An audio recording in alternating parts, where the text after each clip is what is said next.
Le Cercle RH est un grand entretien aujourd'hui pour parler de formation et de la manière dont l'IA est en train de prendre une place de plus en plus importante dans les programmes de formation, pas uniquement pour former des ingénieurs informatiques ou des techniciens data, non, pour former des salariés, des commerciaux. Et on accueille justement Tristan Gilloire. Bonjour Tristan. Bonjour. André. Très très heureux de vous accueillir, directeur général de SUP2V, qui est déjà un titre assez original. Ça veut dire quoi, V ? Alors ça veut rien dire en fait. Génial. SUP2V, c'est une école qui est le fruit du regroupement de plusieurs écoles de la CCI Paris-Île-de-France qui est opérée en 2021. Et à l'origine, c'était SUP2Vente, qui marque quand même notre ancrage sur les métiers commerciaux, on va dire. Avec plusieurs sites, je précise que vous avez plusieurs sites disséminés en Île-de-France. On y reviendra. On va parler avec vous d'IA, évidemment, juste qu'on comprenne bien, parce qu'il y a un vrai débat qui traverse aujourd'hui les écoles supérieures, certaines privées, payantes pour la plupart, sur la qualité de la formation, sur la manière dont on accueille les étudiants. Alors, il faut préciser un élément très important. SUP2V est rattaché directement à la CCI Île-de-France, c'est bien ça ? Absolument, SUP2V, c'est une forme de société anonyme, donc une filiale de la CCI Paris-Île-de-France, avec un statut un peu particulier qui a été créé il y a une quinzaine d'années maintenant. C'est HEC, une autre école de la Chambre de commerce, qui s'en était vue dotée. L'idée, c'était de donner un petit peu de souplesse à la conduite d'une école de gestion qui, à l'origine, était un établissement de la Chambre de commerce et qui, à travers ce statut particulier, permettait d'agir avec un petit peu plus d'agilité. C'est un statut particulier parce que les chambres de commerce doivent demeurer principal actionnaire des ESC, d'une part, et d'autre part, il n'y a pas de visée en termes de dividendes. Commercial. C'est-à-dire que si on réalise, et on se doit d'équilibrer nos comptes, bien entendu, des excédents, on ne distribue pas de dividendes. On est là pour servir l'intérêt général. On a une raison d'être qui dit qu'on doit faire grandir tous les talents tout au long de la vie dans le groupe éducatif de la Chambre. Et c'est vraiment ce qui nous anime aujourd'hui. Ce n'est pas une visée de profit. J'évoquais tout à l'heure des polémiques sur des écoles supérieures qui ont été critiquées, certaines même dont on a retiré les agréments de formation. C'est quoi une formation de qualité ? Vous qui avez passé votre carrière dans la formation, qu'est-ce qui fait qu'on dit j'ai une formation d'excellence ?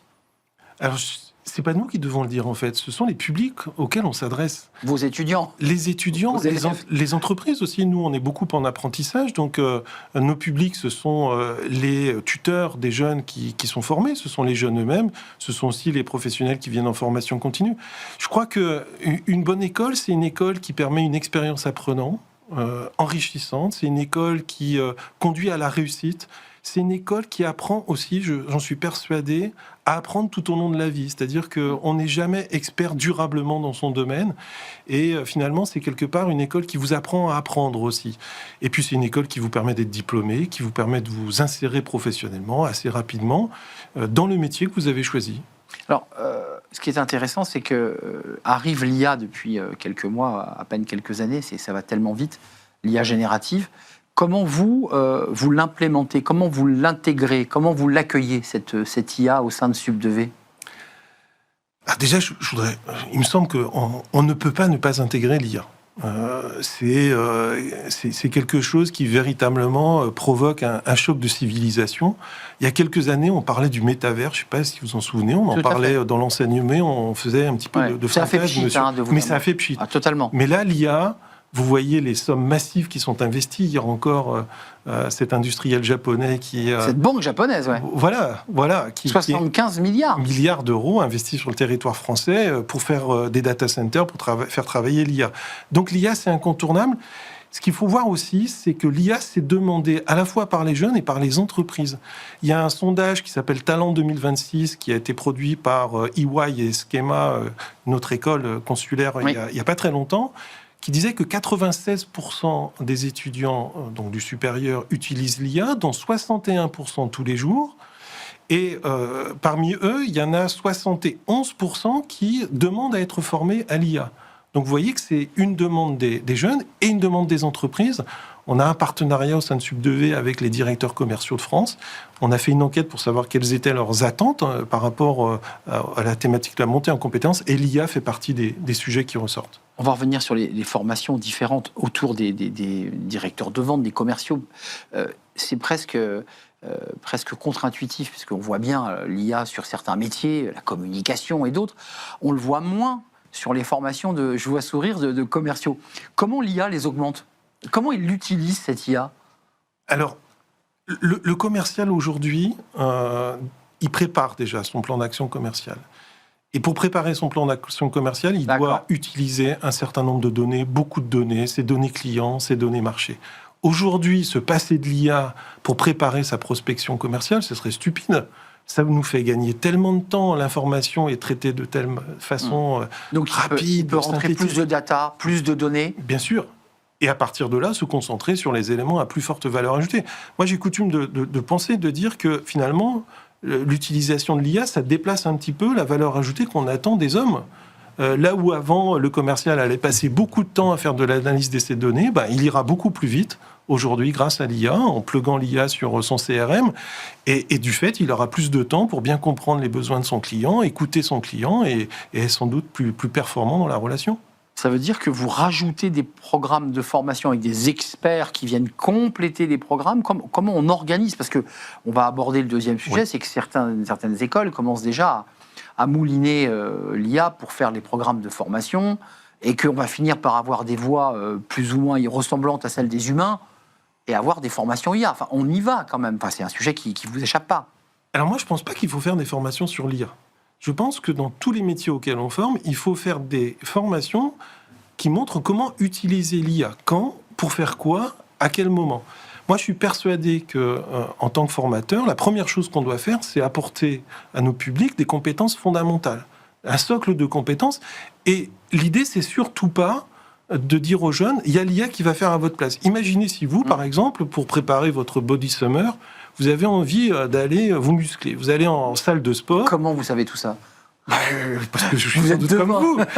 Et vous y allez, vous mettez un exosquelette et puis vous soulevez les poids avec l'exosquelette. Qu'est-ce que vous allez gagner? J'ai pas rien du tout. L'IA, c'est un peu pareil avec le cerveau. Le cerveau, c'est le muscle et il faut d'abord le faire travailler avant, effectivement, d'utiliser des outils. Je suis content de vous entendre dire comme pédagogue parce qu'il y a beaucoup de jeunes, et pas que des jeunes d'ailleurs, arrêtons de pointer du doigt les jeunes, qui ont l'impression que c'est un complément d'intelligence, c'est-à-dire qui vient en fait compléter le manque de culture ou de réflexion humaine, et que grâce à Claude ou ChatGPT, je vais pouvoir C'est un vrai danger, ça. Hein, mais l'utiliser comme son cerveau, en fait. En même temps, c'est pas complètement faux. C'est-à-dire que l'intérêt premier de l'IA, c'est d'avoir accès rapide, immédiat à une multitude d'informations. Aujourd'hui, on a pléthore d'informations. Donc, pourquoi passer du temps à aller chercher l'information si on peut déléguer en quelque sorte à un outil?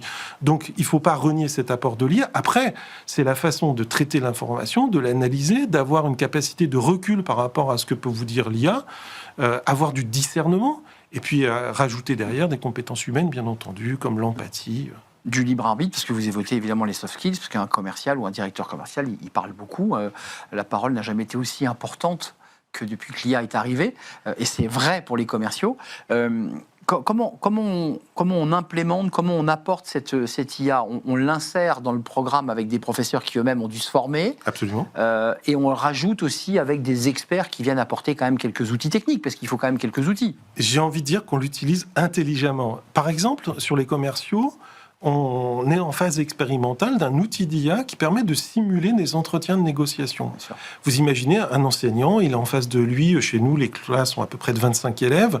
Quand vous faites de la simulation d'entretien, si vous devez le faire avec chacun des 25 élèves, ça va vous prendre du temps. Qu'est-ce que vont faire les autres pendant ce temps-là? Là, il y a des outils qui ont été développés qui permettent de simuler des entretiens de négociation, de faire l'analyse de la simulation, de revenir sur les points forts, les points faibles. Tout ça de façon simultanée, avec un feedback qui est fait avec l'enseignant. La training room, en fait. Exactement, ça permet de gagner énormément de temps, d'être beaucoup plus précis dans l'analyse, beaucoup plus individuel.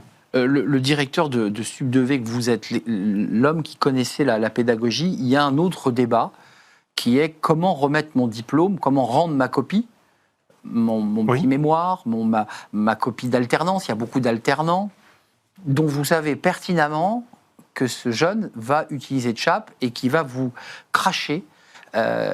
Comment on fait? C'est intéressant d'entendre un directeur d'établissement consulaire. Comment vous faites? On dit aux étudiants, après tout, vous avez le droit. Ou alors on dit, attention, je le passerai à la moulinette du logiciel et je verrai que tu as tout pompé sur ChatGPT.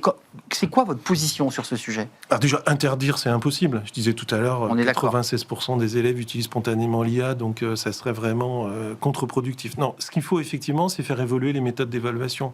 Partant du principe qu'effectivement, dans la très très grande majorité des cas, dans la rédaction d'un mémoire, les jeunes vont utiliser l'intelligence artificielle. Et on ne peut pas les empêcher, et à la limite, il ne faut pas les décourager de le faire, parce que c'est un bon outil.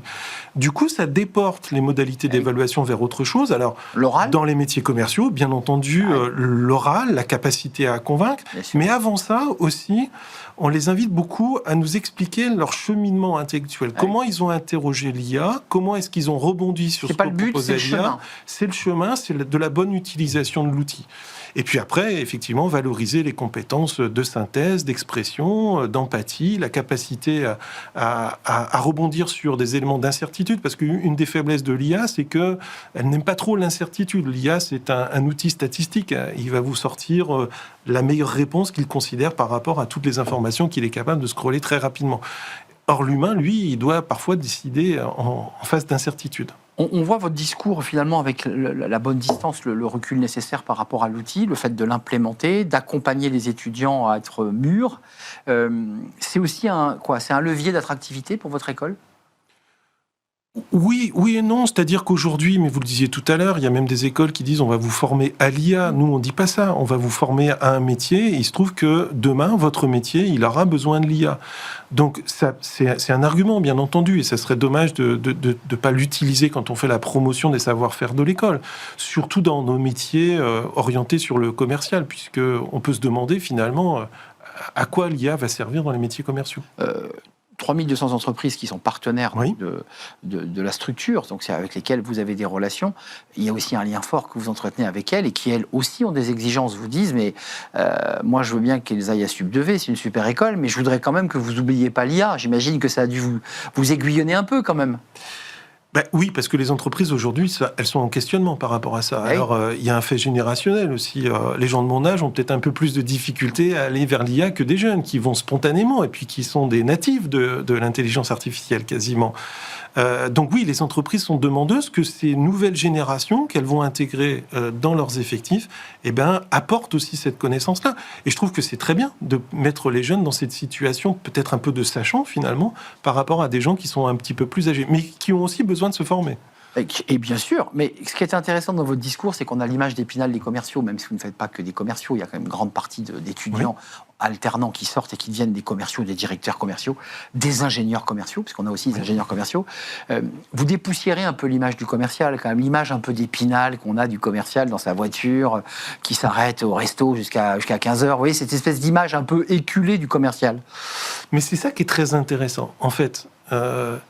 Et c'est là que se joue la différence chez Sub 2V. Vous savez qu'historiquement, il y a beaucoup d'écoles qui disent école de commerce. Oui. Mais est-ce qu'il y a beaucoup d'écoles aujourd'hui qui forment au métier du commerce ? Non, on forme au métier du management. Ou école de vente, à la vente. Et justement, l'arrivée de l'IA, selon moi, elle questionne justement sur les enseignements et le rôle de ces écoles dites de commerce. En fait, aujourd'hui, on ne va pas former des gens à produire des slides, des PowerPoint. Non, aujourd'hui, on va former les gens véritablement au commerce. En tout cas, c'est notre positionnement au sein de Sub 2V. Et c'est quoi former au commerce ? C'est savoir développer du relationnel, c'est savoir faire preuve d'empathie, c'est être à l'écoute, c'est comprendre. Ce sont des compétences éminemment humaines.